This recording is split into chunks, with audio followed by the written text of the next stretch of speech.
T'es en direct? Ouais, c'est bon. Juste un crayon, hop, noter.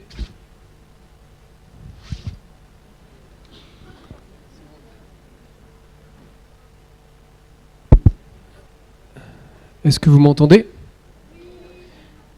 Est-ce que vous êtes prêts? Est-ce que vous voyez le point d'interrogation après ARM?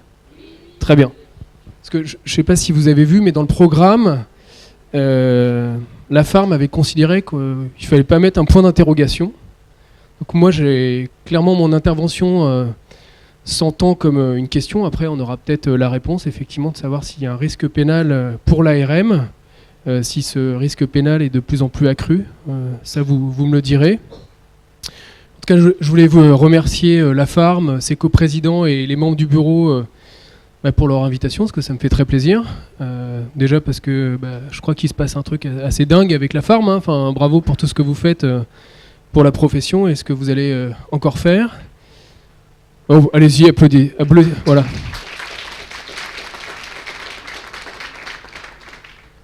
Aussi parce que ça ne me déplaît pas de venir en Bretagne, parce que j'ai des origines bretonnes, donc c'est presque normal. Et puis, j'espère quand même occuper une demi-heure, et puis après j'aurai le temps de répondre à vos questions, avec cette question du risque pénal pour l'ARM. Vous dire que moi je suis avocat en droit de la santé, au barreau de Paris.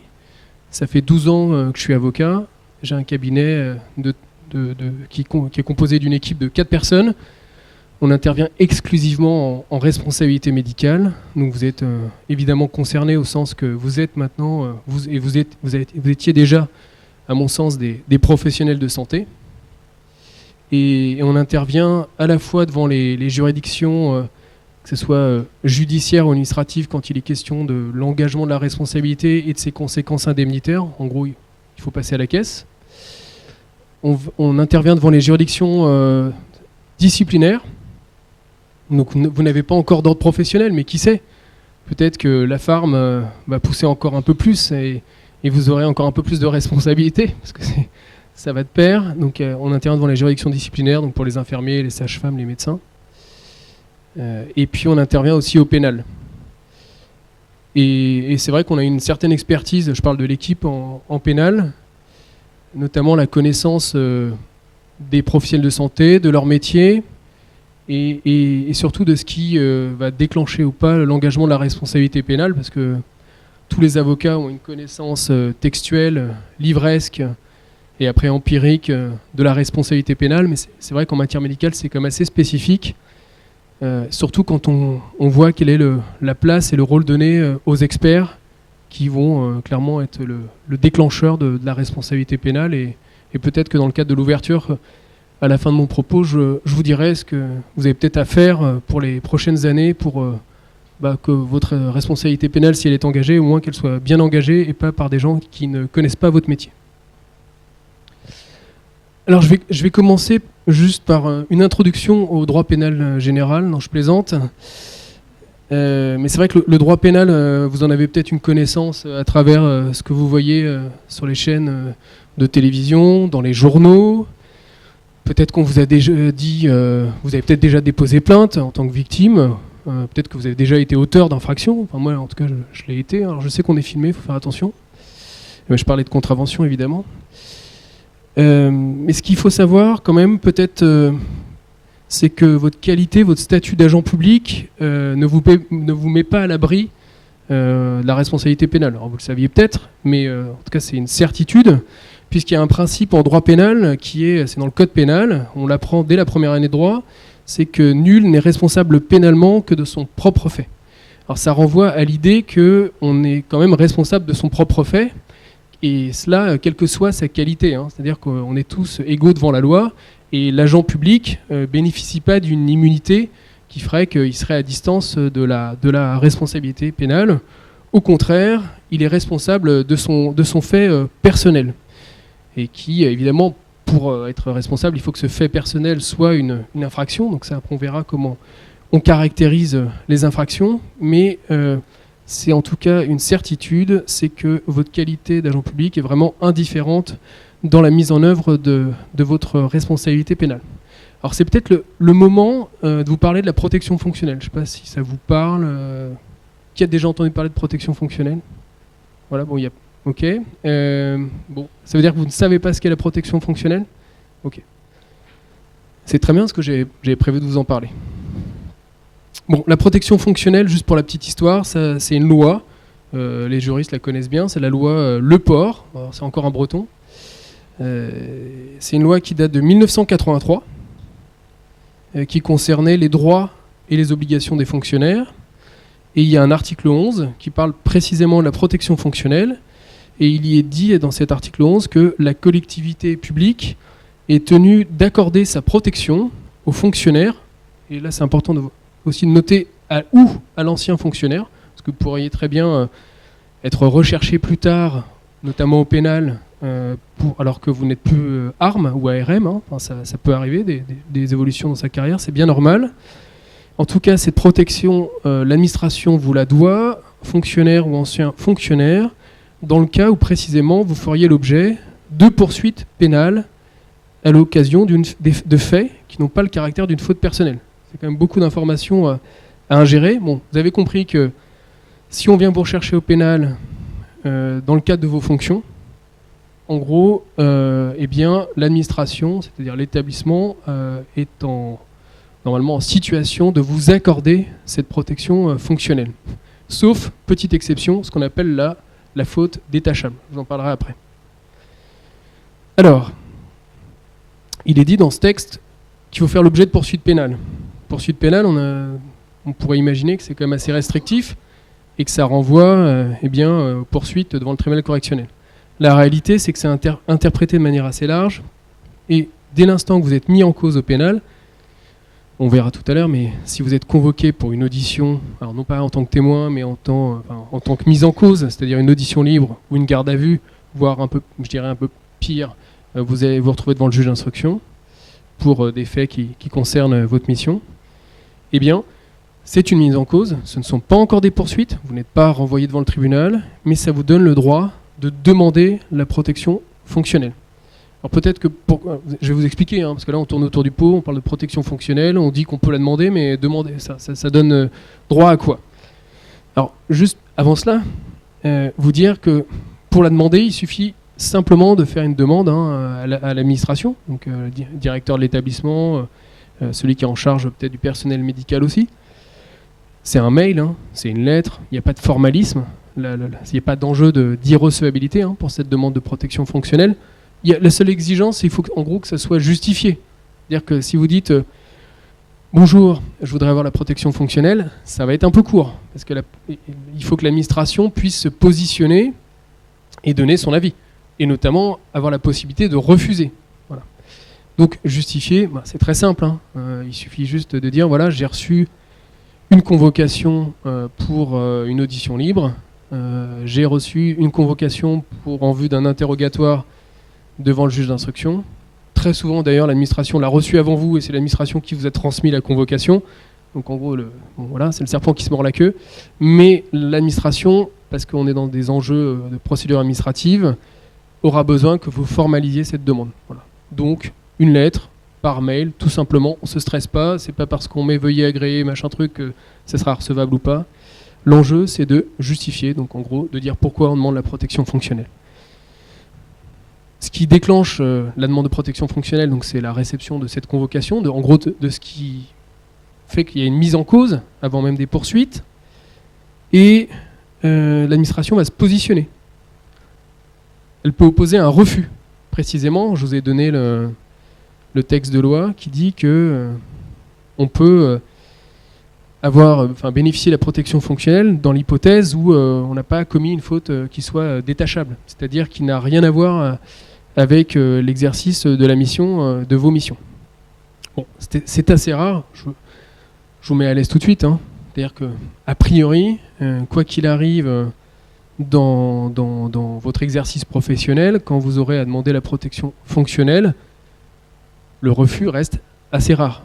Il faut vraiment avoir commis une faute personnelle qui n'a rien à voir avec le champ de vos compétences, de vos missions, pour que l'administration vous oppose un refus. Mais en général, il vous octroie cette protection fonctionnelle. Et parce qu'on parle de responsabilité pénale, il n'est pas inutile de vous dire que ce n'est pas parce qu'à la fin, vous êtes condamné pénalement que l'administration pourrait changer d'avis. Vous pourrez considérer qu'une faute pénale, ça fait une faute détachable et qu'en gros, vous n'êtes pas couvert par la protection fonctionnelle. Ce que je veux dire par là, c'est que la faute détachable, c'est vraiment une faute d'une extrême gravité, mais qui n'est pas corrélée à la notion de faute pénale. C'est-à-dire que vous verrez, les infractions qu'on vous reproche, qu'on pourrait vous reprocher, sont des infractions non intentionnelles. Déjà, le fait de commettre une infraction qui est non intentionnelle, ça dit bien que ce n'est pas une faute d'une extrême gravité, même si le dommage peut être la mort, clairement, ou des blessures très graves, mais ça n'en fait pas une faute détachable. Donc il faut bien avoir à l'esprit que, il ne faut pas se stresser parce qu'on demande une protection fonctionnelle, alors qu'on est mis en cause dans une procédure avec, en tout cas, une ouverture d'information judiciaire pour un homicide involontaire. Voilà. C'est pas ça qui va faire l'octroi ou pas de la protection fonctionnelle.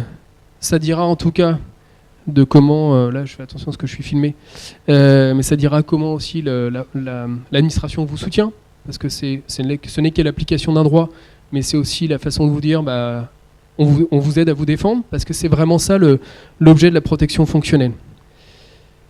Avant de vous dire l'objet de la protection fonctionnelle, le délai.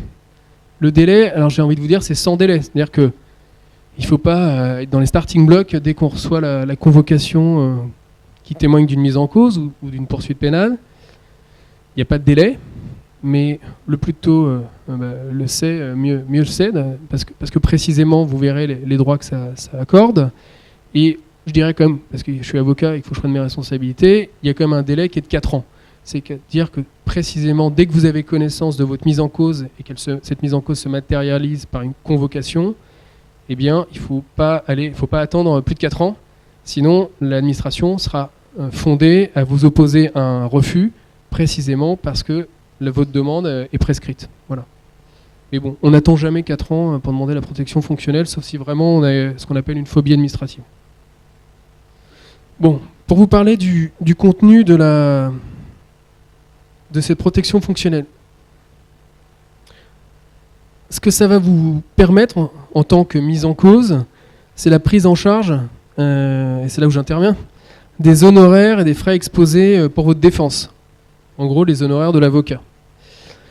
Soit vous aurez vous à les avancer, soit l'administration, en signant une convention avec l'avocat, paiera directement l'avocat pour ses honoraires. Donc c'est pas négligeable.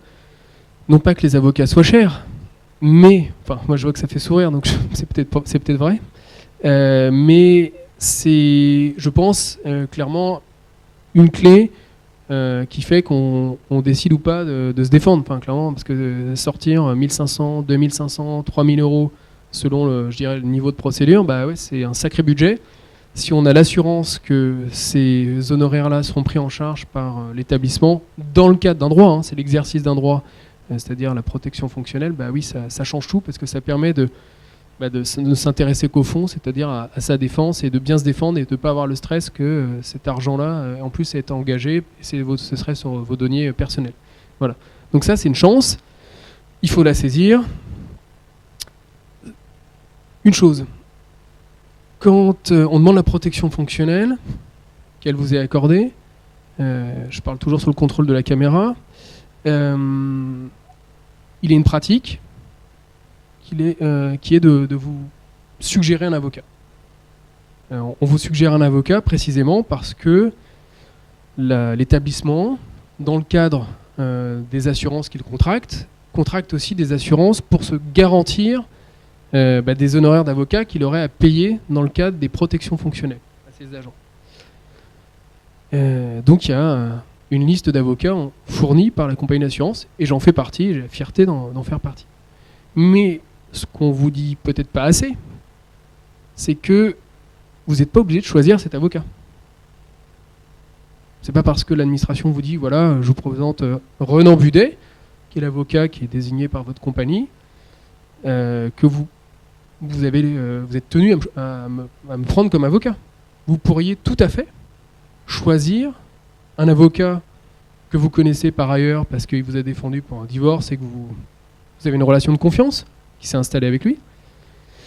Et alors, ça peut même parce que vous n'avez pas envie d'avoir l'avocat dont vous pourriez imaginer que parce qu'il vous est désigné par l'établissement, il puisse violer le secret professionnel. Enfin, je ne dis pas que ça arrive, hein, mais voilà. En tout cas, on pourrait, si on veut vraiment border sa défense et qu'on est même en situation de fragilité au sein de l'établissement, en dépit de la protection fonctionnelle qui vous est accordée, on peut effectivement vouloir choisir son propre avocat. Donc ne le négligez pas. Ce libre choix, en fait, c'est finalement comme le patient hein, qui a le libre choix de son médecin. On vous impose.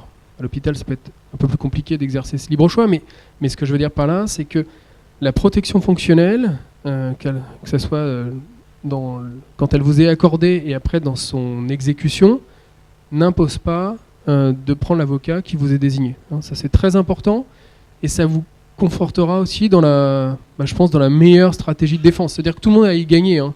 Si vous ne sentez pas l'avocat qui vous est désigné, puis vous prenez le vôtre. Hein. Enfin, et vous serez de toute façon meilleur, et l'établissement en tirera aussi un bénéfice, puisque l'agence défendra bec et ongle pour sa responsabilité, parce que la responsabilité de la personne morale, elle n'est jamais loin de la responsabilité de la personne physique. Donc quand on s'intéresse à un ARM, on peut aussi s'intéresser aux moyens qui sont mis en œuvre, mis en place pour votre métier, et précisément ça fait que on peut aussi s'intéresser à la responsabilité de la personne morale.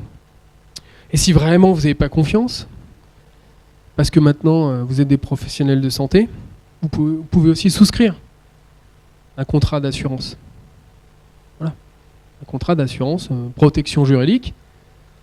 Là je fais de la pub pour personne, hein, mais donc je ne vais pas donner de nom, mais vous pouvez effectivement vous rapprocher d'une compagnie d'assurance a priori dédiés aux professionnels de santé, parce qu'ils connaissent bien vos métiers, en tout cas un peu mieux, et qui met à la disposition des agents publics. Évidemment, ils connaissent votre niveau de revenu, hein, donc ils ne vont pas vous mettre des primes d'assurance conséquentes, mais aussi pour vous garantir de la prise en charge de ces honoraires, parce que ça reste quand même malheureusement ce qui va faire qu'on va déterminer ou pas de se défendre seul, ou en étant assisté, et clairement vous verrez qu'à la fin de mon intervention, je pense que le recours à l'avocat, il doit être systématique quand il y a du pénal, parce que le pénal ça pue et qu'il faut vraiment faire attention dès le début. Voilà. Parce qu'il faut terminer sur ça et sur la protection fonctionnelle, il est possible que l'avocat ait des honoraires qui dépassent, je dirais, pas l'entendement, mais les exigences de l'administration. Normalement, la protection fonctionnelle suppose que l'administration prenne en charge les honoraires d'avocat. Il y a un critère, c'est il ne faut pas qu'il soit excessif. Alors, ça, c'est pas à l'administration d'en décider, c'est au juge, mais ils peuvent opposer un refus. Vous voyez ? Et l'excessivité d'un honoraire d'avocat, c'est très subjectif comme notion.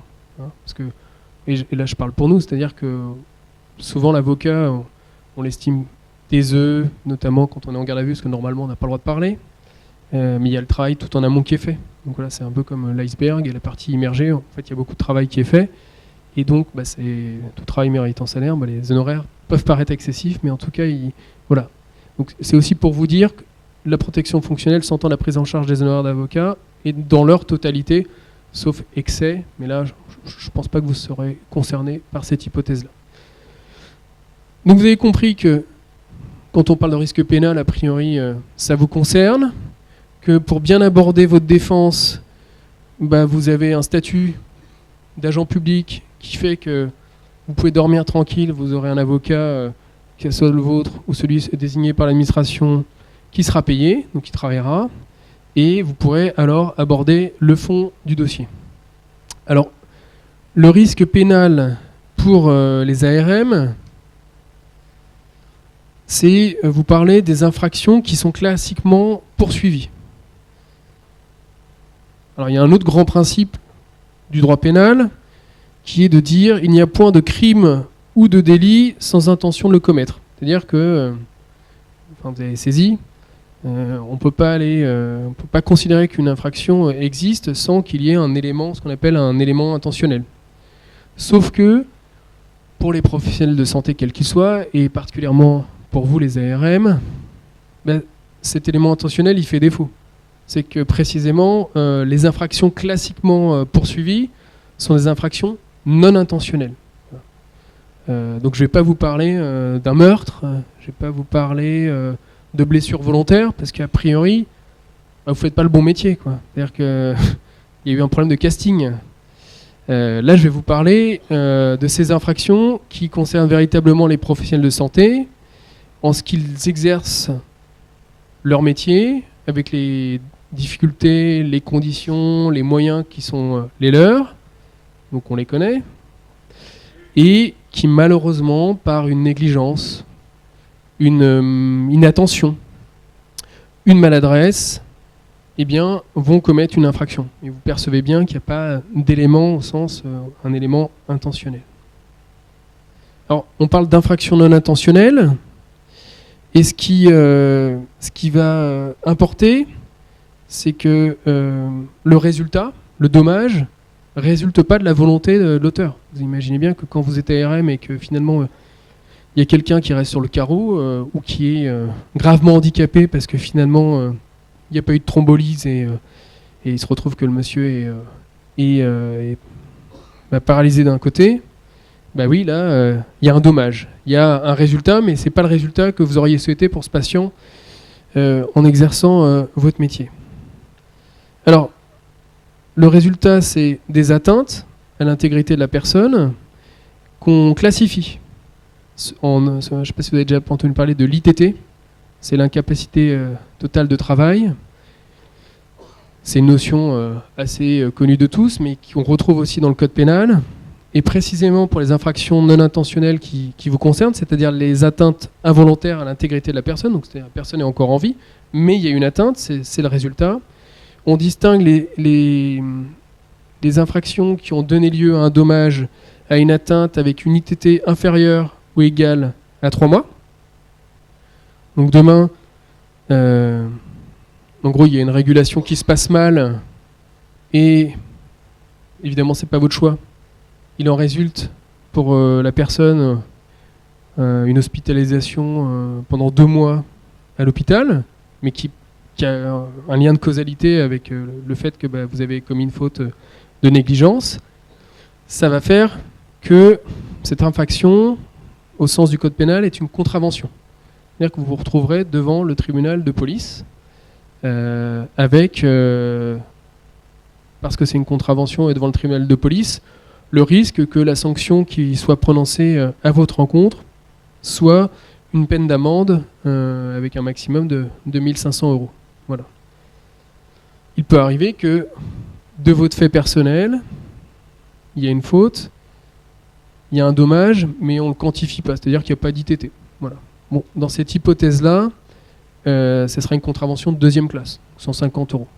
Bon, alors vous allez me dire, ça va, ce n'est qu'une contravention. Bon, la réalité, c'est que ça reste moins drôle.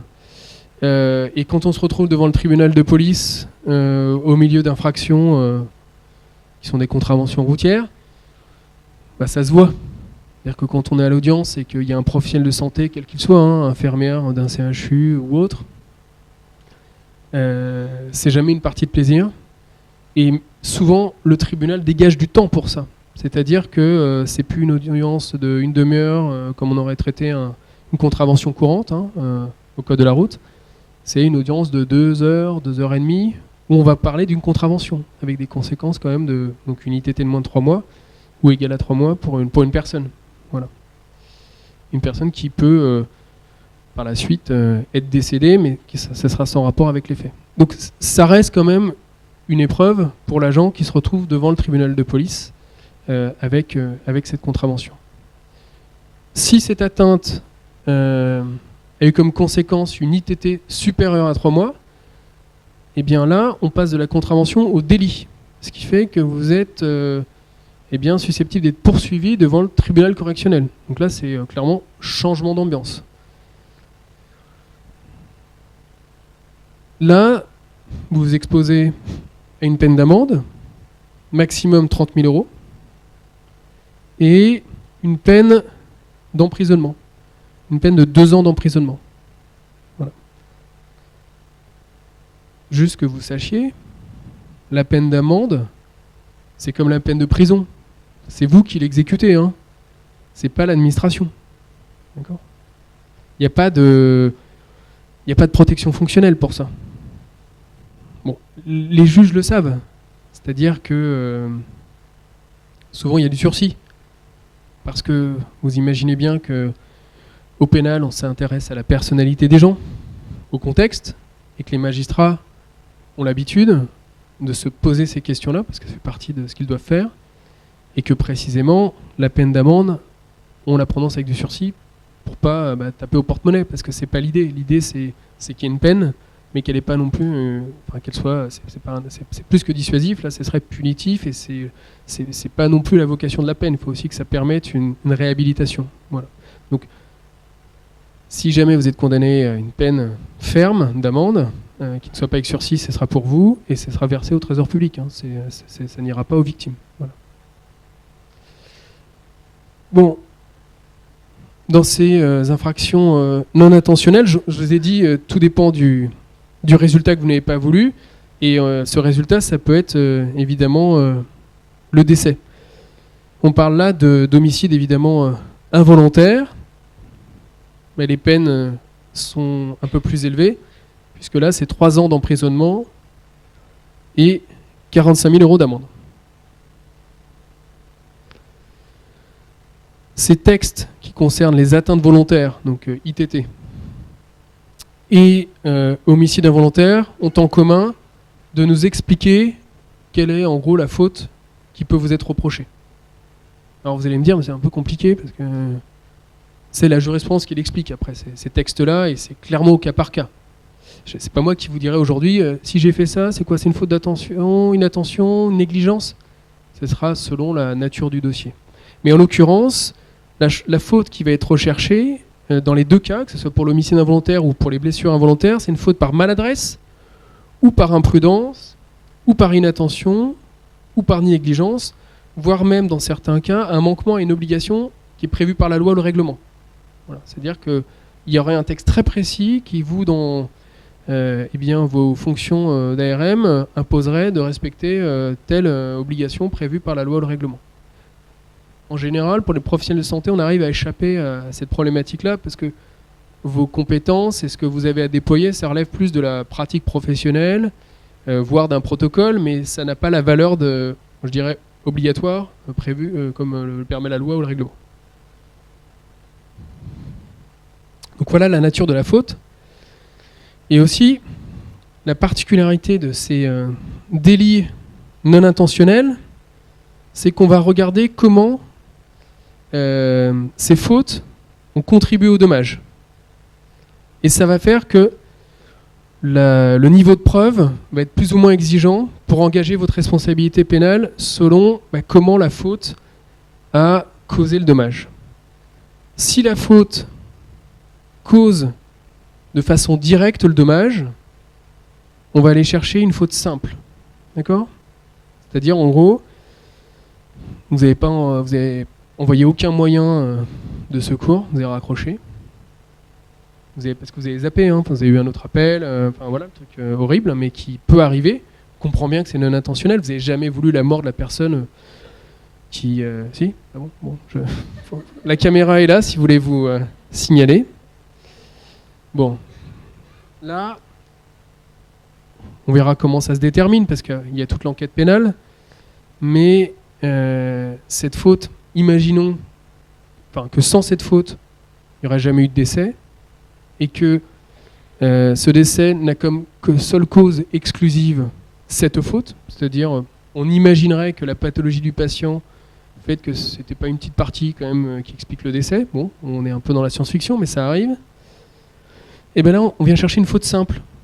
Oui, c'est logique, hein, on va pas chercher une faute aggravée au sens... Il faudrait vraiment être sorti des clous. Là, on va chercher une faute simple, parce qu'a priori, vous n'auriez pas raccroché, il ne serait pas mort, quoi. Voilà. Le texte de loi là-dessus vient nous dire ce qui est une faute simple. une faute simple, c'est l'auteur des faits, donc vous, qui n'a pas accompli les diligences normales, compte tenu, le cas échéant, de la nature de ses missions ou de ses fonctions, de ses compétences, ainsi que du pouvoir et des moyens dont il disposait. Alors, notez pas, hein, on se reparlera quand vous viendrez me voir au cabinet, mais on a quand même pas mal finalement de soupapes pour s'en sortir. C'est-à-dire qu'on a des notions qui renvoient aux moyens que vous aviez. Qu'est-ce qu'on peut considérer que si l'informatique dysfonctionne, là c'est peut-être une porte de sortie pour dire là de toute façon je ne pouvais pas rattraper l'appel, c'était impossible alors que j'ai voulu le rattraper, etc. En tout cas, ce qu'il faut retenir, c'est que l'engagement de la responsabilité pénale pour des délits non intentionnels, il y a cet enjeu donc de caractériser la faute et de voir comment cette faute est en lien de causalité avec le dommage. Donc là, je vous ai parlé de la faute qui cause directement et de façon exclusive le dommage. Donc là, c'est la faute simple. Je vais vous donner un autre exemple peut-être un peu plus parlant. Une infirmière qui administre par erreur, parce qu'évidemment, elle n'a pas voulu, un antibiotique auquel le patient est allergique, et ça va faire un choc anaphylactique, puis le mec il va passer en réa, puis il va mourir. Il faut que j'arrête de dire mec aussi, parce que je suis filmé.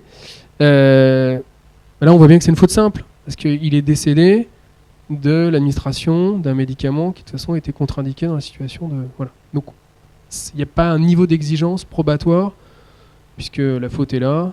Souvent elle est reconnue, parce que l'infirmière elle est juste désolée, puis elle voit le mec avec son choc... Clairement, elle le pousse au déchocage et puis la réa arrive. Donc là, voilà.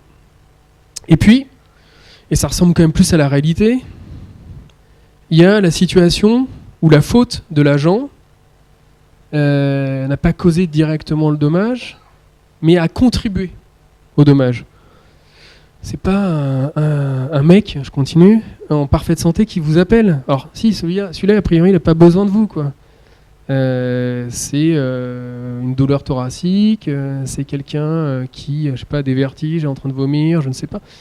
Donc il y a déjà une part du dommage qui va peut-être se réaliser après, qui tient à la pathologie du patient. Donc, dans cette hypothèse, votre faute, elle ne peut avoir que contribué, concouru à la réalisation du dommage, c'est-à-dire soit des blessures, dont on a parlé, qui t'étaient, soit du décès. Et là, heureusement, et ça tient compte, la loi est bien faite quand même, ça tient compte de cette situation factuelle, c'est que on va considérer que pour engager votre responsabilité pénale, il faut que votre faute ne soit pas une faute simple, il faut que ça soit une faute aggravée. Parce que précisément, le dommage, de toute façon, il aurait pu se réaliser pour une autre cause. Voilà. Donc ça vous tient un peu plus à distance de votre responsabilité, parce que ce n'est pas la simple négligence, la seule maladresse, la seule inattention qui va faire que on engagera votre responsabilité pénale. On va rechercher cette faute aggravée. Et le texte est assez précis, ce qui vient nous dire que la responsabilité de l'agent est établie, donc engagée, soit parce qu'il a violé de façon manifestement délibérée, donc il y a vraiment une intention, une obligation qui est prévue par la loi ou le règlement. Et ça concerne assez peu les professionnels de santé, mais en gros, il y a dans la loi un truc qui dit que vous devez, appeler telle personne quand on sait qu'il y a un infarctus, ce qui n'est pas le cas. En tout cas, ce n'est pas prévu par une obligation légale. Là, si vous avez délibérément violé cette obligation, effectivement, ça en fait une faute aggravée, et ça fait qu'on engage votre responsabilité pénale. Et puis, la faute qui vous concerne le plus, c'est la faute caractérisée. C'est la loi, on parle de faute caractérisée, c'est-à-dire une faute quand même d'une particulière gravité. Alors, elle n'est pas à ce point, elle n'est pas détachable, pour revenir à la question de la protection fonctionnelle, mais elle est quand même aggravée au sens que ça se voit, quoi. Vous auriez pu faire autrement, quand même. Elle est caractérisée, et surtout, vous avez la connaissance que par cette faute, ça exposait la personne à un risque d'une particulière gravité. En gros, ça mettait en danger sa santé. Voilà. Bon, ça, c'est les typologies d'infractions que je voulais évoquer avec vous. Donc, vous avez compris que ce sont évidemment des infractions non intentionnelles, que ce qui est important, parce qu'elles sont non intentionnelles, c'est de considérer que le résultat, vous ne l'avez pas voulu. Ce résultat, c'est soit des blessures, soit un décès.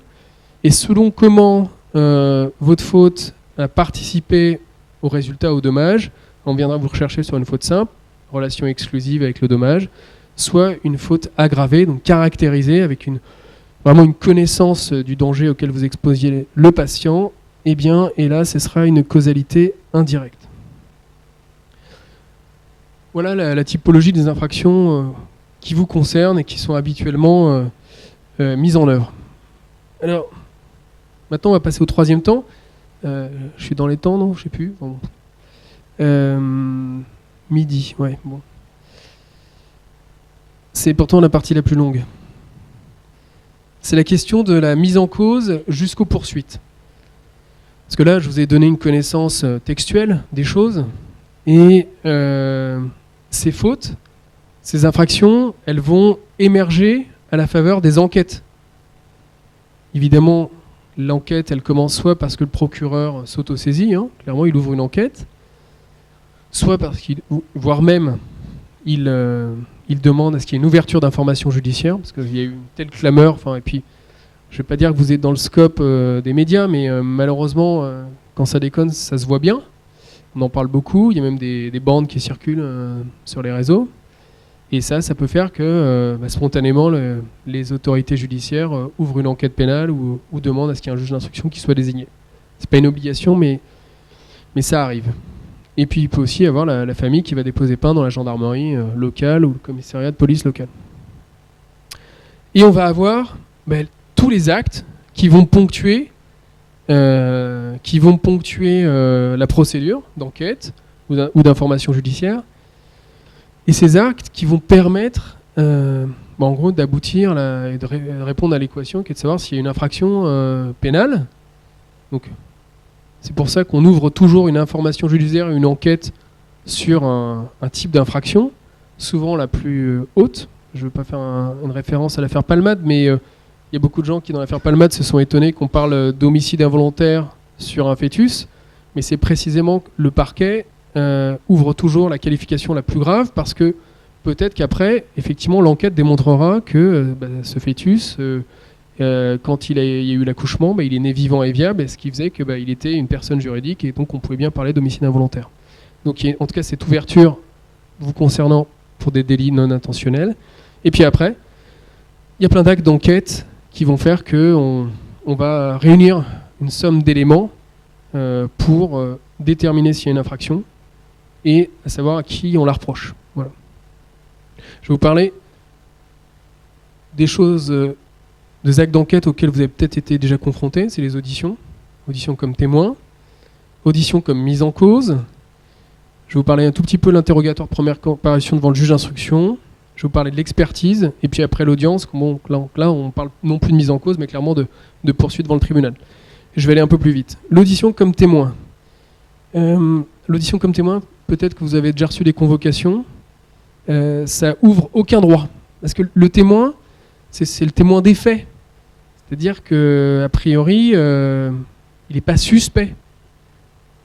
Sauf que 2 ans plus tard, il peut l'être. Le témoin des faits, c'est très souvent dans la flagrance de l'infraction. C'est-à-dire que l'enquête pénale démarre assez vite, après le décès par exemple, une mauvaise régulation, en tout cas c'est ce qui est dit, on imagine, et on va auditionner tout le monde.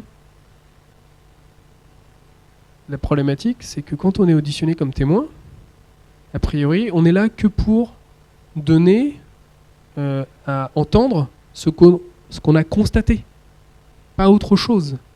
Là, c'est presque une mise en garde sous le contrôle de la caméra, un secret de fabrication, mais un témoin n'est pas là pour donner un avis d'expert. Vous n'êtes pas là pour dire oui, moi, si j'avais été l'arme ce jour-là, j'aurais passé au médecin, j'aurais fait ci, j'aurais fait ça. Non, un témoin. Enfin, on parle tous français, enfin, on fait tous. Là, c'est le langage, c'est science du langage, mais témoin, témoin, c'est un témoin, c'est-à-dire quelqu'un qui sait parce qu'il a vu, parce qu'il a entendu. Quelqu'un à qui on rapporte quelque chose. En gros, moi j'étais pas là ce jour-là, mais je suis revenu le lendemain, les mecs étaient tous sans dessus-dessous, on m'a raconté la régule, c'est pas un témoin. Donc demain, vous êtes convoqué pour une audition comme témoin sur un truc qui s'est passé auquel vous n'avez pas assisté, bah, vous n'avez pas assisté. Et c'est pas parce que vous essayez de couvrir les collègues. Hein. C'est juste un effort, c'est un exercice d'honnêteté intellectuelle. Voilà. Et ce n'est pas parce que le fonctionnaire de police qui fait son travail et a raison de le faire, vous dira non mais vous avez peut-être une petite idée, vous avez peut-être un petit avis, mais vous n'êtes pas expert.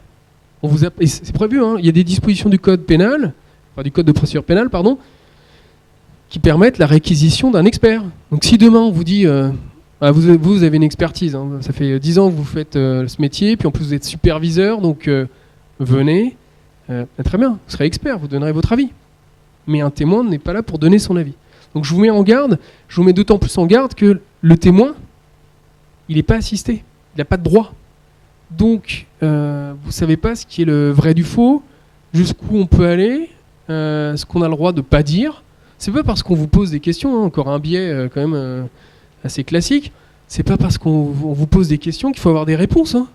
Enfin, on peut ne pas avoir de réponse, on peut ne pas vouloir répondre. Le témoin, dans le cadre des auditions, je parle faites par les fonctionnaires de police, prête pas serment, c'est-à-dire qu'il n'est pas là pour dire la vérité. C'est différent devant le juge et le tribunal. Je vous dis pas de mentir, mais en l'occurrence, vous êtes tenu en rien dans vos déclarations, et j'oserais pas imaginer, et c'est pour ça que je fais de la science-fiction, que quelqu'un qui vous dit attendez, là vous êtes témoin, mais je peux vous mettre en garde à vue, ça n'arriverait jamais. Mais c'est une menace qui tient pas. Et je dirais, alors garde à vue c'est un peu chaud parce que bon, on est un peu bloqué quoi. Mais l'idée c'est quand même que il faut aussi dire voilà, je vais pas vous raconter n'importe quoi parce que vous me demandez de réécrire l'histoire. Moi, mon témoignage, voilà, j'en fais un sens moral. Enfin, il y a quelque chose qui est important. Et puis vous verrez que vous serez peut-être content quand 2 ans après, eh ben, votre témoignage, on vous l'opposera. On viendra vous dire, mais maintenant tu es mis en cause, tu es en audition libre ou tu es en garde à vue. Et voilà ce que tu disais à proximité des faits. Donc il faut quand même être assez économe et assez objectif dans sa parole. Facile à dire, moins facile à faire, hein, parce que clairement quand on est à quelques jours de ce qui est une épreuve, hein, pour imaginer qu'il y a un décès, c'est dramatique, ou même des blessures permanentes, ça fait qu'on est submergé par l'émotion, qu'on a une tendance naturelle à s'auto-incriminer, hein. Moi le premier, c'est-à-dire bon, après on a commencé à avoir des réflexes, mais clairement on a une tendance quand on est interrogé dans un cadre qui n'est pas le sien, hein, c'est des fonctionnaires de police, avec plus ou moins de pression, à dire des choses qu'on n'aurait jamais dites autrement, quoi. Ou avec le recul en ayant un peu la tête froide, quoi. Donc attention à ces auditions de témoins. Je suis presque à vous dire que si vous suspectez, enfin si vous avez idée que vous pourriez être mis en cause, ça interdit pas d'être entendu comme mis en cause, donc avec l'assistance d'un avocat, parce que c'est plus de droit, hein. Ça permet de ne pas déborder, ça permet d'être un peu plus tranquille. Ça a évalué avec un avocat dans le cadre d'un cabinet, voilà. Je peux entendre que l'administration, quand elle reçoit des convocations comme, pour ses agents comme témoins, viennent vous dire mais vous inquiétez pas, tout va bien se passer, c'est une audition de témoin. Bon. Vous savez très bien qu'un dossier mal engagé, c'est toujours un dossier mal engagé, quoi. Donc il faut quand même dès le début gérer les choses. Alors je vous demande pas d'être paranoïaque, mais on sait très bien quand même, dans certaines situations, quand ça a merdé, on va pas en rester là, quoi. Donc il faut quand même envisager dès l'audition de témoin la possibilité que ce que vous allez déclarer, ça aura un impact pour la suite et pour comment on appréciera votre distance par rapport à l'infraction. Sachant que ces auditions, elles sont lues par le fonctionnaire de police, elles sont lues par le procureur de la République, elles sont lues par le juge d'instruction s'il y a un juge d'instruction, elles sont lues par l'expert qui sera désigné. Donc elles ont une portée, elles ont une portée à l'instant T dans la déclaration que vous faites à l'agent de police, à l'officier de police. Elles ont aussi une portée vis-à-vis de l'expert qui vous dira, elle raconte n'importe quoi celle-là. Hein. Donc voilà. Donc ça, faut pas le négliger. Je passe rapidement aux auditions libres et la garde à vue. Bon, ça c'est vraiment le pire du pire. Là, on est dans la situation clairement. Vous n'êtes plus témoin, vous êtes mis en cause, vous avez compris le message, et ça vous ouvre des droits. Je vais aller assez vite. Là, clairement, il y a le droit à l'assistance d'un avocat. Clairement, on ne va pas accueillir les professionnels de santé, les ARM, chez eux, hein, sauf vraiment si on n'est plus du tout dans le délit non intentionnel. Donc vous êtes convoqué convoqué, ça suppose d'organiser sa défense. C'est un droit en fait, c'est pas une honte. Et les fonctionnaires de police le savent. Enfin, a priori, les gens ils se défendent, donc ils vont être conseillés. Donc il faut pas se dire non, mais là sur ça j'y vais tranquille, la fleur au fusil, parce que tel juriste m'a dit que, ma pote m'a dit t'inquiète pas, le flic lui est très sympa, tu vas bien se passer. Enfin, d'accord, s'il est très sympa qu'il y ait une infraction, il est très sympa, quoi, mais il y a une infraction. Voilà, donc il faut pas négliger ça. Donc là, ça suppose effectivement d'évaluer avec un avocat et de préparer l'audition libre, voire la garde à vue s'il y a un enjeu, un petit peu de pression qui doit intervenir. Je vous l'ai dit, on a parlé de contravention pour les ITT les blessures involontaires sans ITT ou de moins de 3 mois. Mais sinon, les infractions qui vous concernent ne sont pas des crimes, sont des délits. Et pour les délits, on peut avoir, mais c'est facultatif, l'ouverture d'une information judiciaire, c'est-à-dire un juge d'instruction. Alors c'est un peu différent du procureur, parce que le procureur, il est là pour poursuivre ou ne pas poursuivre. Mais son travail, c'est un travail d'enquête avec les fonctionnaires de police, qui n'est pas de... a priori, il n'est pas là pour faire à charge et à décharge. Il est là pour voir s'il y a des charges. Le juge d'instruction, normalement, dans les textes, il fait les deux. Et surtout, s'il ne fait pas à décharge, on est là pour l'aider à faire à décharge. Voilà, en demandant des actes, des auditions, des confrontations. Et il se trouve que pour les délits, c'est pas obligatoire, le juge d'instruction, mais que les parties civiles, les victimes peuvent la demander, et là c'est un droit, voire même le parquet, parce que précisément, on est dans un champ un peu complexe. On n'est pas en train de parler, sans mépris pour ces infractions-là et pour les victimes, mais on n'est pas en train de parler d'accident de la route. Un accident de la route, ça reste quand même assez simple. Les fonctionnaires de police sont rompus à ça. Il y a d'ailleurs des services d'enquête spécialisés. Le médical, vous verrez, on va parler de l'expertise, ça reste quand même un sujet un peu technique qui suppose qu'on prenne de la distance, du temps. Ça n'interdit pas la phase d'enquête préalable où on ratisse large au début, comme ça on prend les infos, on saisit le dossier, on saisit les bandes, etc. Et puis après, une fois que tout ça est posé, qu'on a récupéré les premières auditions, qu'on a figé en gros la scène de délit, on ouvre une information judiciaire pour faire un petit jeu de ping-pong et savoir si finalement il y a des infractions et à qui on les reproche. Et ça donne lieu que là, vous avez un statut qui peut être celui de témoin assisté. Donc là, on considère que vous avez participé à l'infraction, mais pas suffisamment, au sens il n'y a pas d'indice grave et concordant pour que vous soyez mis en examen. Le seul avantage que ça présente, c'est que ces statuts-là, ça vous permet après de contrebalancer une enquête qui aurait été défavorable menée avec des auditions où c'est détestable, ce qui est dit, avec une expertise où l'expert raconte n'importe quoi, donc vous allez demander une contre-expertise. Peut-être que vous allez faire demander au juge de saisir tel ou tel truc, donc ça vous permet d'avoir les mains dans le cambouis avec votre avocat et de vous défendre au mieux. Donc, la mise en examen, ça reste jamais un moment agréable, et c'est d'ailleurs jamais systématique. Il faut même imaginer que le statut de témoin assisté qui n'existait pas a été créé précisément pour éviter aux gens d'être systématiquement mis en examen. La réalité, c'est qu'on est toujours mis en examen. Donc il n'y a jamais de surprise, ça ne dépend pas du niveau de l'avocat, c'est que c'est l'esprit qu'ont les juges d'instruction dans l'application des textes aujourd'hui. Mais en tout cas, ça vous ouvre des droits, et les droits de vous défendre et de participer aux actes de l'instruction. Juste sur les actes de l'instruction. Ah oui, j'ai oublié de vous dire, l'audition en tant que témoin, vous pourriez très bien opposer le secret professionnel. Enfin, vous avez un métier, donc le secret professionnel, ça repose sur vous. Vous pourriez même opposer le secret médical. Maintenant, c'est possible. Bon, il faut voir comment c'est accueilli. C'est possible, mais là aussi, vous pouvez recevoir une petite réponse qui est « bon, très bien, je vais vous mettre en garde à vue ». Voilà. Donc, mais c'est une possibilité si vous sentez que ça dérape un peu. Juste pour vous dire, ce qui va être déterminant dans l'engagement de la responsabilité de tous les professionnels de santé et donc des ARM, c'est l'expertise. C'est-à-dire que ce soit dans l'enquête diligentée par le procureur de la République ou plus tard, s'il y a une ouverture d'information judiciaire, c'est l'expertise qui va pointer les négligences, maladresses, tout ça, et qui va dire comment elles ont contribué au dommage, c'est-à-dire de façon directe ou indirecte, et qui vont donc aider à la caractérisation soit de la faute simple, mais là ça va être rapide, soit de cette faute aggravée. Et l'expertise, la particularité du pénal, c'est que c'est une expertise sur pièce, normalement, en principe.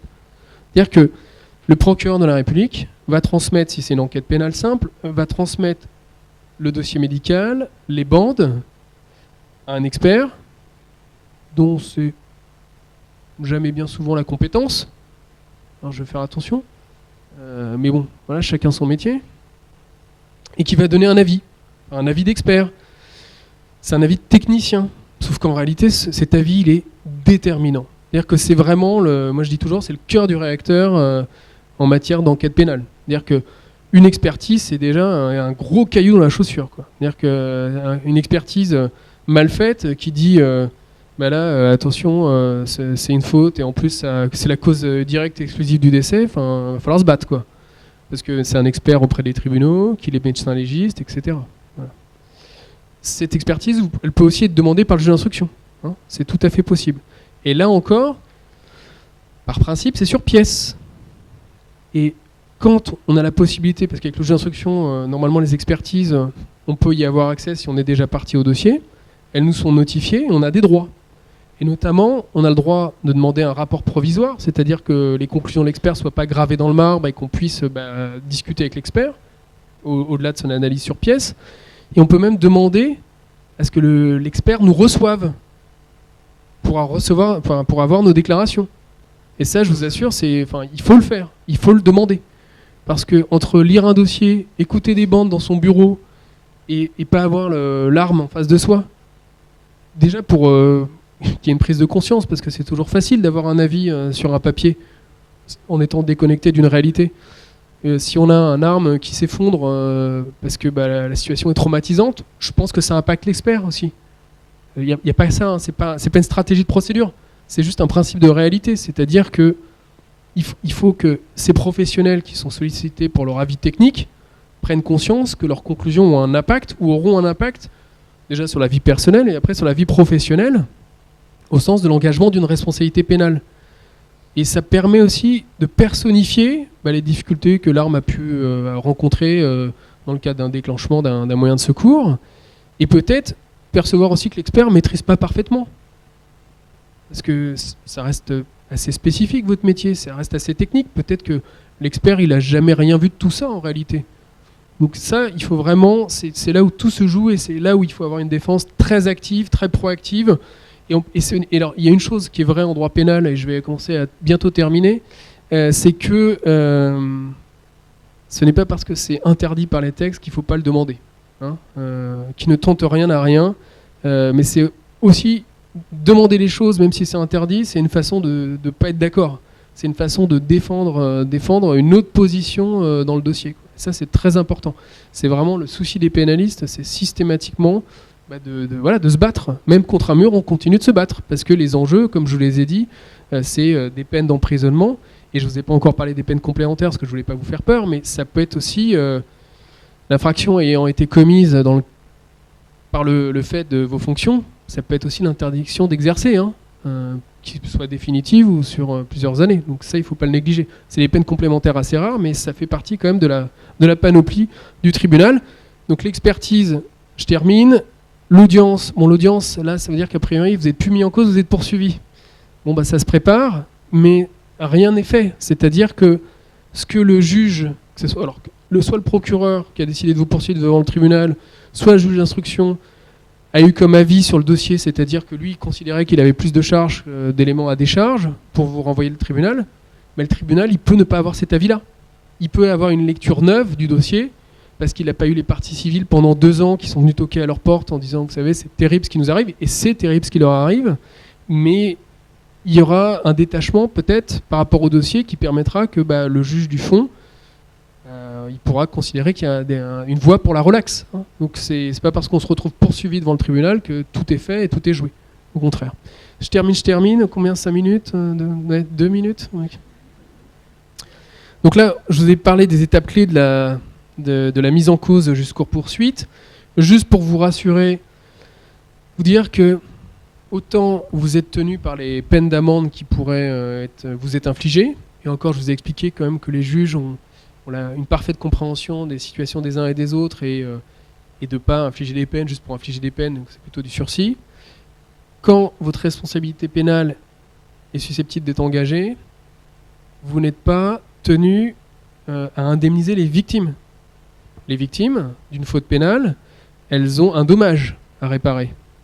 Donc ce dommage-là, ce sera à l'établissement, selon la procédure administrative habituelle, d'avoir à en répondre, parce que vous êtes un agent public et que les fautes commises dans le cadre de l'exercice de fonction, tant qu'elles ne sont pas détachables, mais ça c'est vraiment une hypothèse, un cas d'école, même si c'est une faute pénale, mais les conséquences indemnitaires, c'est-à-dire réparer les préjudices subis du fait de votre faute, ça incombe exclusivement à l'établissement. D'accord ? Donc la perspective d'une procédure pénale, c'est pas la perspective de se retrouver endetté. Alors, oui, il y a toujours des mais, des si, mais le principe est vraiment le principe presque absolu, c'est que en voyant sa responsabilité pénale engagée, on ne se retrouve pas derrière après à devoir indemniser une victime qui est en fauteuil roulant, qui doit aménager son logement. Cette responsabilité-là, c'est celle de l'établissement public, parce que ce sont les mécanismes d'indemnisation qui sont prévus par la loi pour les agents publics. Donc pour terminer, je pense que risque pénal, c'est un point d'exclamation peut-être pour vous dire oui, attention, je pense que c'est un sujet, mais j'ai pas besoin de vous le dire. Enfin, a priori, la procédure pénale tourne toujours autour, que ce soit des convocations en tant qu'audition de témoins, même en tant qu'audition libre, des informations judiciaires qui sont ouvertes. Enfin, on a tous vu dans les journaux, dans la presse, ces histoires du SAMU. D'autant plus que vous êtes des professionnels de santé, donc là, il y a une responsabilité qui va de pair. D'autant plus dans la situation actuelle. Enfin voilà, tout ça, c'est la palissade. Et donc, oui, il faut envisager ce risque sérieusement parce que précisément, vous êtes tout seul. La protection fonctionnelle, c'est juste la béquille pour la prise en charge des honoraires, mais votre stratégie de défense et comment ça va aboutir ou pas, ça c'est tout seul. Parce que, encore une fois, j'ai commencé mon propos par là, c'est la responsabilité du fait personnel, donc votre faute, c'est votre responsabilité et pas celle de l'établissement. Et ça, c'est déterminant, ce qui fait que il ne faut pas attendre, mais c'est presque normal, je dirais, que l'établissement vienne. Alors, il y a des établissements qui sont dans le cocooning, et c'est très bien, mais ce n'est pas l'établissement qui va vous dire comment vous défendre, parce que de toute façon, l'établissement ne verra pas sa responsabilité engagée par votre fait. Alors, peut-être aussi parce qu'il n'a pas mis à la disposition des moyens, etc. Mais en tout cas, si on vous reproche une faute qui caractérise une infraction non intentionnelle, nécessairement, ce sera pour vous. Et c'est pour ça qu'il faut quand même envisager les choses en demandant la protection fonctionnelle, voire en souscrivant une protection juridique pour être tranquille, et surtout en préparant très en amont les choses, mais en ayant la tête froide. C'est juste pour bien se préparer, pour éviter que les choses soient mal faites, mal dites, et pour diminuer le risque. Parce qu'un risque, c'est fait pour a priori se réaliser, sinon on ne vivrait pas dans ce monde, vous le savez bien, et clairement le risque pénal, je crois qu'il va s'accroître compte tenu du contexte actuel et des responsabilités que vous avez de plus en plus. Voilà. Je vous remercie, je suis à vos dispositions pour les questions. J'ai parlé de façon théorique et sans rentrer dans le détail de votre métier pour une raison, c'est que je ne vais pas répondre à les questions des cas pratiques parce que je peux ne pas avoir de réponse, voilà. Parce que chaque situation est différente. Discutant hier avec certains, il y en a qui ont des protocoles à suivre, d'autres n'en ont pas. Donc, j'ai pas envie d'appliquer à certains la façon d'exercer. Vous faites tous le même métier, mais peut-être, en tout cas, vous avez la même profession, vous exercez votre métier peut-être différemment. Et je veux pas opposer les uns et les autres. Et puis au-delà de ça, comme on est filmé, il y a des enjeux aussi de secret de fabrication. Enfin, clairement, une défense pénale, c'est une défense personnelle, ça se construit. Donc je peux répondre à des questions de façon générale. Mais voilà, je ne voudrais pas même qu'on nous oppose dans 2 ans le fait que je vous ai répondu ça et donc on ne peut plus répondre autrement en termes de défense. Voilà. Je peux vous répondre notamment sur la question des bandes, savoir si ça fait partie du dossier médical, parce que ça c'est un vrai sujet. Enfin, pour terminer, sur l'expertise, mais ça peut être l'objet de question. Moi, ce que je perçois depuis que j'exerce la profession, alors je parle à mon petit niveau, hein. C'est-à-dire que c'est ce que je vois au travers de mon cabinet, ce qui n'est pas la réalité de la France entière. Vous avez peut-être une meilleure connaissance des choses que moi là-dessus. Mais ce que je perçois, et au-delà de la responsabilité pénale, c'est que en matière de responsabilité indemnitaire, donc c'est quand on saisit les victimes saisissent les tribunaux pour voir leur préjudice réparé, notamment quand il y a un problème de régulation. Autant avant, on n'écoutait pas beaucoup les bandes. Maintenant, c'est systématique. Et je vous parlais des auditions, des déclarations que vous faites à l'instant T et pour l'avenir. C'est pareil pour les bandes, hein. On parlait de sciences du langage.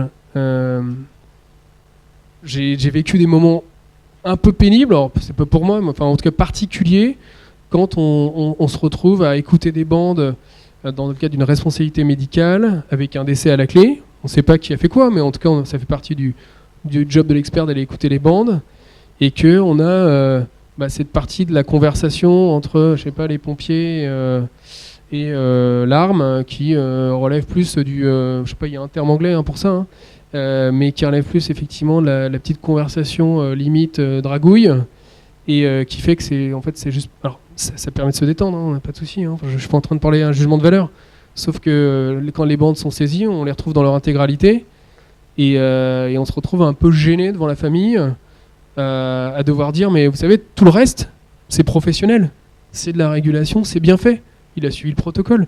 Oui, enfin là, il est en train de dragouiller l'arme, donc oui, d'accord, voilà.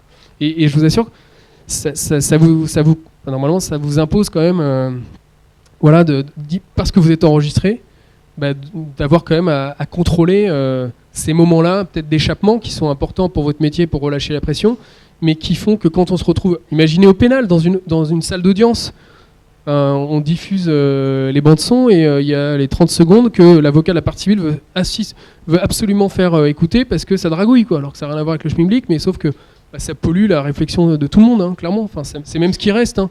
Donc ça, il faut pas le négliger. C'est vraiment très important de le savoir. Ouais, merci.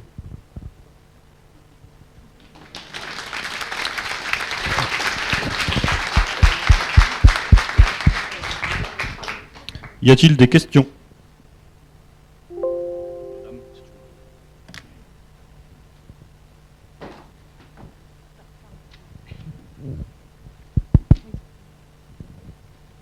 Les familles qui demandent les réquisitions des bandes, ils ont la possibilité de balancer ça dans les médias avec nos identités, parce qu'il peut arriver que sur les bandes, on s'appelle par nos noms et nos prénoms. Est-ce que nous, on a un recours par rapport à ça pour les bloquer ? C'est une bonne question. Alors, voilà, la différence des experts, je fais attention quand même, c'est qu'on n'a jamais une réponse précise, parce qu'il faut examiner les situations. On a des actes réflexes, c'est-à-dire que ça dépend comment ils ont obtenu la bande. Alors si c'est par les voies légales, mais notamment si c'est au pénal, et qu'ils ont un accès au dossier, mais qui fait que, imaginons que ce soit même au moment de l'audience de ce dossier, ils peuvent faire ce qu'ils veulent, et notamment ils peuvent produire les bandes. Alors, après, il y a des enjeux liés au respect de la vie privée. Donc ça, on peut éventuellement agir contre ceux qui ont mis en ligne les bandes, parce que ça porte atteinte à la vie privée, mais les délais d'action et la réussite de l'action sont quand même pas garantis. Si c'est l'administration qui a communiqué les bandes, normalement, elle est tenue de protéger ses agents en anonymisant, mais je parle là d'un droit d'accès administratif, hein. Je ne parle pas d'une procédure pénale, je ne parle pas d'une saisie des bandes. Simplement une famille qui voudrait dire, nous, on veut accéder à ces bandes-là. Normalement, c'est un peu, je fais un parallèle avec ce qui se fait en psychiatrie, avec les livrets. Vous savez qu'en matière de psychiatrie, on peut contentionner ou isoler les gens, mais c'est très strict, et il y a des livrets qui tracent tout ça. Et normalement, mais maintenant, je pense que ça a évolué, mais l'administration a l'obligation d'anonymiser, de ne pas faire apparaître le nom des soignants, que ce soit médecins, prescripteurs, voire même des infirmiers après qui ont suivi la mesure, précisément pour ne pas les exposer à ce que leur nom soit diffusé. Donc ça, il y aurait plein de types d'actions possibles, très longs, et de toute façon, vous savez, on est dans un temps maintenant médiatique, donc dire qu'on va essayer de rattraper le retard, mais il faut aussi voir ce qui est la fin poursuivie, parce que si c'est pour faire condamner la famille ou le retrait, le mal aura déjà été fait, quoi. Donc c'est plus en amont. c'est notamment sensibiliser l'administration sur le fait que s'il y a une communication, il faut quand même qu'il y ait des éléments qui ne permettent pas d'identifier l'agent. Voilà, ça, en tout cas, c'est un enjeu de responsabilité pour l'administration. Voilà. Mais c'est en théorie. Je reprends l'exemple des livres qui recueillaient les mesures d'isolement et de contention. Au départ, dans certains établissements, quand il y avait une demande d'accès, c'était diffusé avec les noms des médecins, quoi. Donc, moi, j'ai eu à défendre notamment un médecin après en disciplinaire, sous prétexte que son nom figurait dans le livret, alors que ça n'aurait jamais dû arriver. On n'aurait jamais dû avoir son nom, quoi. Voilà. Merci. Alors moi la question c'est dans le cadre où une ARM et un médecin régulateur est mis en cause sur une affaire, est-ce que la protection fonctionnelle c'est la même pour l'ARM et le médecin régulateur, et est-ce que c'est judicieux d'avoir le même avocat ou d'avoir un avocat différent? Alors, bonne question. La protection fonctionnelle, c'est une décision individuelle. C'est vraiment l'agent dans son rapport avec son administration. Donc il n'y aura pas une décision pour les deux, puisque la demande doit émaner de chacun des deux. Voilà. On n'accorde pas, clairement, on n'accorde pas une décision qui regroupe tout le pool des gens qui sont convoqués en garde à vue, par exemple. Non, c'est vraiment, il faut déjà la demander. C'est pas l'administration. Si on lui demande rien, l'administration ne fait rien. C'est la loi précisément parce que il faut que l'administration soit en situation aussi de pouvoir refuser. Donc pour pouvoir refuser, il faut quand même avoir une demande. Donc ça, c'est la première chose. Ce qui est sûr, c'est que si on refuse à l'un et on autorise l'autre, là, c'est un motif clairement pour attaquer le refus. Parce que, a priori, c'est peut-être le même dossier. Alors, sauf si vraiment on est près de la faute détachable. Et d'ailleurs, il y en a un qui a une mesure conservatoire qui le concerne. Mais ça, en tout cas, c'est intéressant aussi de voir comment les uns et les autres sont traités. Et votre deuxième question, c'était sur le choix de l'avocat. Je rappelle, le libre choix de l'avocat, c'est guidé par la défense de ses intérêts. Donc, les intérêts, ça se réévalue, c'est comme une situation clinique. Dire qu'au début, l'avocat qui nous est désigné est très sympa, c'est l'ancien bâtonnier, il prend tout le monde, il nous reçoit au bureau ou dans le bureau du directeur général adjoint, c'est super sympa. Et puis, en fait, le médecin, t'es au courant, il a des petits problèmes de diplôme. Ah oui, d'accord, j'ai pas du tout envie d'être défendu par l'avocat qui défend le médecin qui a des problèmes de diplôme. Enfin, rien que ça. Donc, j'ai pas envie de prêcher pour les avocats et leur travail. Mais moi, j'aurais du mal à être défendu par quelqu'un d'autre, par un avocat qui défend quelqu'un d'autre. Sauf si vraiment, c'est une stratégie de défense. Il faut vraiment... Parce que peut-être qu'on a tous intérêt à être alignés et faire front, voyez. Mais c'est à évaluer. En tout cas, ça ne doit pas être imposé. Ça, c'est une certitude. Parce que... et là, je le dis de façon toute indépendante, en toute indépendance. C'est-à-dire que c'est comme ça que j'exerce mon métier. Enfin, moi, je mets toujours... Quand je reçois une désignation pour un agent, je lui affirme, je lui confirme que je suis indépendant et tenu par le secret professionnel. Donc ce n'est pas parce que j'interviens dans un cadre de la mise en œuvre d'un contrat, que je fais partie d'un réseau d'avocats, que je défends les intérêts, dans le cadre, je parle d'une protection juridique, protection fonctionnelle, que je défends les intérêts d'un autre, c'est-à-dire celui qui va régler mes factures. Enfin, je suis quand même assez à l'aise et assez grand dans ma tête pour savoir comment je dois faire mon métier et qui je dois défendre. Surtout au pénal, parce que les enjeux humains, ils sont majeurs, c'est-à-dire que l'arme qui se retrouve mis en examen, c'est l'arme qui se retrouve tout seul mis en examen. Il n'y a plus personne, quoi. Donc la relation de confiance, il faut qu'elle soit totale avec l'avocat.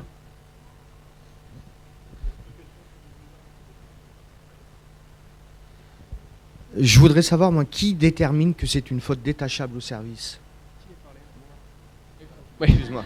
Non, mais j'avais l'impression d'être un homme politique qui fait oui, très bien, qui c'est. Qui détermine que c'est une faute détachable au service? C'est le juge. Qui prend la décision? C'est le juge. C'est le juge. Ouais. C'est le juge et c'est surtout l'administration d'aller le prouver. Donc c'est pour ça que c'est vraiment des cas d'école. Enfin, très franchement, je veux pas me mettre ma main à couper parce que j'ai encore besoin de ma main, mais la réalité c'est que il faut pas que ça soit une source d'inquiétude. Et on le sait très vite en fait si c'est une faute détachable. Mais comment vous dire? Il faudrait que ça soit notamment, la jurisprudence le dit, pour des raisons personnelles en fait que vous ayez agi comme ça. Et imaginez celui qui appelle, c'est votre pire ennemi, quoi. Et ben vous dites non, je vais le laisser crever quoi. Hop là. Donc voilà, oui, mais c'est ça. Donc là, on voit bien que c'est une faute détachable. Où vous arrivez alcoolisé, tout le monde le sait, c'est notoire, peu importe la raison d'ailleurs. Hein, mais vous faites votre métier alcoolisé, quoi, avec 2 grammes tous les jours. Hein, donc oui, là, c'est clairement détachable. Mais il faut imaginer quand même que le statut d'agent public, ça offre des garanties de protection, précisément pour que l'État fasse bouclier, parce que l'engagement, la responsabilité, c'est toujours possible, hein, clairement. Ça, là, je ne peux pas vous vendre ça, hein, c'est pas possible. Mais le statut d'agent public, ça fait que vous avez la protection fonctionnelle en matière de responsabilité pénale, et d'une manière générale, en tout cas sur le plan indemnitaire, quelle que soit votre faute, ce sera une faute commise pour le compte de l'établissement qui aura à assumer les conséquences de cette faute en termes de réparation des préjudices.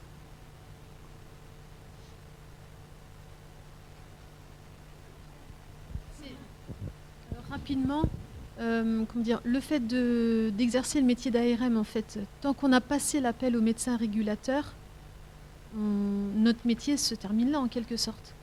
Oui, mais je veux dire, on est protégé dans le sens où on termine notre activité en passant l'appel au médecin, à condition voilà, qu'on ait envoyé les vecteurs ou pas, ou autre, mais tant qu'on a passé l'appel au médecin... Oui, mais alors, on va reparler des sciences du langage, mais tout dépend comment vous avez passé l'appel au médecin, comment vous avez fait votre métier avant. Oui, tout à fait. Il y a les enjeux notamment de biais. Hein, si là, j'écoutais à moitié, je suis désolé, mais sans faire d'erreur en fait au niveau de l'appel. Oui, d'accord, sans faire d'erreur, mais ça, on le saura qu'après. Hein, oui, bah oui. On peut dormir tranquille, effectivement, je suis d'accord avec vous, vaut mieux envisager son métier comme ça. Oui, bien sûr. Mais la réalité, c'est que vous pouvez très bien avoir entendu autre chose que ce qu'il fallait entendre, présenter une situation qui n'est pas du tout ce qu'on entend sur les bandes, parce que vous êtes agacé par le ton du requérant, vous voyez, et là, vous faites peut-être plus votre métier comme vous devriez le faire.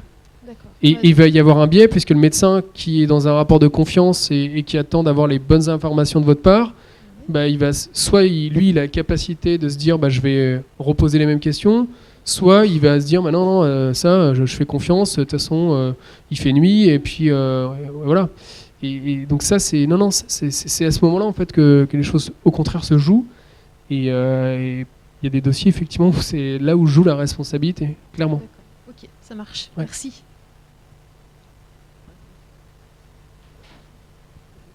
Merci.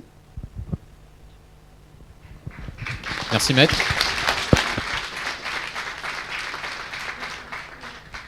Bon, comme vous avez vu, on a un petit peu débordé sur le temps qui nous était alloué, mais c'était très intéressant, donc tant mieux. Ce qu'on vous propose, c'est d'aller manger au premier étage. Il y a une cafétéria, tout est déjà prêt. On reprend à 13h45, d'accord? Ça vous va? On est désolé, on réduit un peu la pause repas, mais on a plein de choses intéressantes à vous présenter cet après-midi. Merci.